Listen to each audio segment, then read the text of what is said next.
এর মধ্যেই আশা করি আমরা প্লেইং ফিল্ড নিশ্চিত করা, জুলাই সনদ বাস্তবায়ন এবং জাতীয় নির্বাচনের আগে গণভোট সহ ৫ দফা দাবিতে গত সেপ্টেম্বর থেকে একসঙ্গে রাজপথে সরব ইসলামী আন্দোলন, জামায়াত, খেলাফত মজলিস সহ ৮ দল।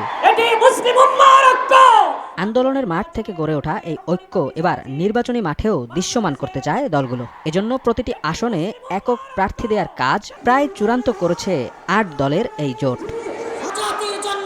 নির্বাচনী এলাকার নিজস্ব জরিপ বিশ্লেষণ করে ৮ দলের সমন্বিত প্রার্থী তালিকার কাজ প্রায় সম্পন্ন হয়েছে বলে জানান ইসলামী আন্দোলন বাংলাদেশের আমির সৈয়দ রেজাউল করিম। কোন দল কত আসন পাচ্ছে সে ব্যাপারে এখনও কিছু না জানালেও আগামী সপ্তাহের শুরুর দিকে চূড়ান্ত প্রার্থী তালিকা ঘোষণা হতে পারে বলে জানান জামায়াতের সহকারী সেক্রেটারি জেনারেল এহসানুল মাহবুব জুবায়ের।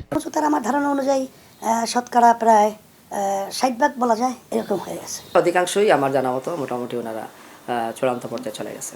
শুধু জোটের নেতারা হয়তো ২-৩ দিনের মধ্যে বসবেন, ২৬ তারিখ নাগাদ বসতে পারেন আমি যতটুকু বুঝতে পারছি আর কি।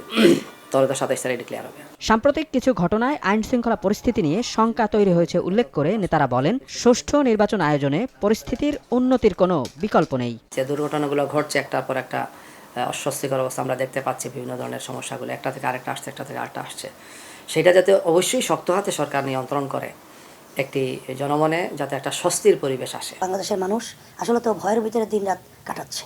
এই ব্যাপারটা যেন আশ্বস্ত হয়, এই ব্যাপারে পদক্ষেপ নেবেন, এটা অন্তর্বর্তীকালীন সরকার, নির্বাচন কমিশন সহ তাদেরকে বিশেষ করে আমি অনুরোধ করছি এবং এটা আপনারা খুব ত্বরিত করবেন। তারপরে যদি পরিবেশ ওইভাবে তৈরি না হয় তখন তো আমরা আবার আলোচনা করে আমরা দেখব যখন নির্বাচন আমরা যেতে পারবো কি পারবো না। নির্বাচনী লেভেল প্লেইং ফিল্ড নিশ্চিতে আইন শৃঙ্খলা পরিস্থিতির উন্নতি এবং অবৈধ অস্ত্র উদ্ধার ও সন্ত্রাসীদের গ্রেপ্তারের দাবিতে ৩রা জানুয়ারি ঢাকায় মহাসমাবেশ করবে জামায়াত। সেখানে আমরা সব দলকেই দাওয়াত দেবো যে আসেন আমাদের স্টেজে আপনারা কথা